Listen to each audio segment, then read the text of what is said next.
আধুনিক ও ফিউশন মিউজিকের প্রতি বেশি আকৃষ্ট বর্তমান প্রজন্ম, তুলনায় কিছুটা ম্লান শাস্ত্রীয় সঙ্গীত। সেই বাস্তবতা মাথায় রেখে শাস্ত্রীয় সঙ্গীতের বিশেষ অনুষ্ঠান সুরসঙ্গত আয়োজনে বারাসতে সুরসঙ্গত।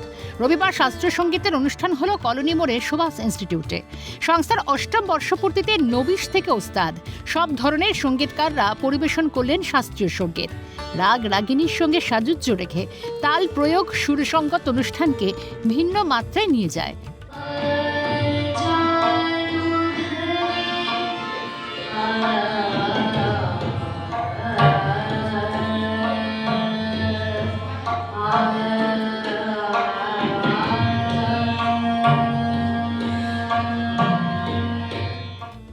সঙ্গে সংস্থার পক্ষ থেকে প্রকাশ করা হয় শাস্ত্রীয় সঙ্গীতের বিস্তৃত ইতিহাসের ওপর একটি পুস্তিকা।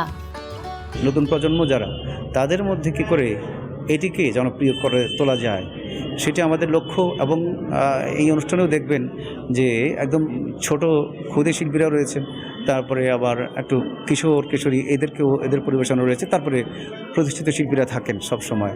একই সাথে আমরা আমাদের যে ইতিহাস ঐতিহ্য, আমাদের শাস্ত্রীয় সঙ্গীতের যে ইতিহাস, সেই সুদূরপ্রসারী ইতিহাস, সেটি ছাপার করে ধরে রাখবার জন্য আমরা একটা প্রতি বছর এই অনুষ্ঠান উপলক্ষেই প্রকাশনা বের করি। সেটার নাম সুরশ্রী, মানে লেখার অক্ষরে জিনিসগুলো, বিষয়গুলো সবার কাছে যাবে। এইটা হচ্ছে আমাদের উদ্দেশ্য। মেইনলি আমাদের নতুন প্রজন্মকে নিয়েই আমরা চিন্তা ভাবনা করি সবসময়। আমাদের আরও অনেক পরিকল্পনা আছে। শুধু সঙ্গীত নয়, শাস্ত্রীয় সঙ্গীত উন্মেষ ঘটায় চেতনা ও সৃষ্টিশীলতার, সাহায্য করে শান্ত স্থিতধী হতে, উপকার পায় তরুণ প্রজন্ম। এই ধরনের অনুষ্ঠান ক্রমশ কমে যাচ্ছে আমাদের এখানে। তার কারণ শাস্ত্রীয় সঙ্গীত যে এটা একটা বিশাল গুরুত্ব রাখে, শুধু যে সঙ্গীতের উপরে তা নয়।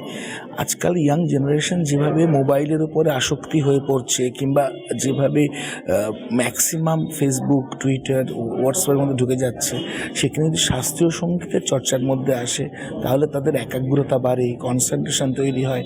সবাইকেই যে স্টেজে বসে গান গাইতে হবে, নট দ্যাট।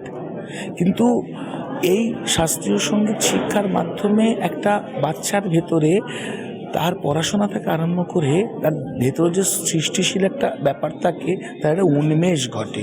এটার বিশাল প্রয়োজনীয়তা আছে।